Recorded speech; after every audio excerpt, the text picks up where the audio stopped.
സഹോദരങ്ങളെ, നമ്മുടെ ഹൃദയത്തെ പരിരക്ഷിക്കുക, അതിന് കറ ബാധിക്കാതിരിക്കുക എന്നതാണ് ഏറ്റവും അധികം നമ്മൾ ശ്രദ്ധിക്കേണ്ട കാര്യം.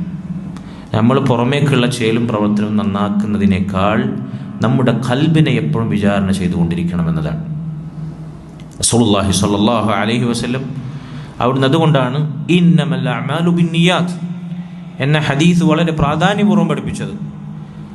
പല മുഹദ്ദിസുകളും അവരുടെ ഹദീസ് ഗ്രന്ഥങ്ങളിൽ ആദ്യത്തെ ഹദീസായി ഈ ഹദീസിനെ ചേർത്ത് വെച്ചിരിക്കുന്നു. ഇന്നമൽ അഅ്മാലു ബിന്നിയാത്ത്, തീർച്ചയായും പ്രവർത്തനങ്ങളെല്ലാം പരിഗണിക്കപ്പെടുക ഹൃദയത്തിലെ നിയ്യത്തുകളുടെ അടിസ്ഥാനത്തിലാണ്. വ ഇന്നമാ ലികുല്ലി ഇംറിഇൻ മാ നവ, എന്താണോ ഖൽബിനകത്ത് ഉദ്ദേശമായി നിയ്യത്തായി അവൻ സ്വരുക്കൂട്ടിയത് അതേ അവന് ലഭിക്കുള്ളൂ, അതേ അവൻ്റെ അമലിൽ ഉണ്ടാകുകയുള്ളൂ.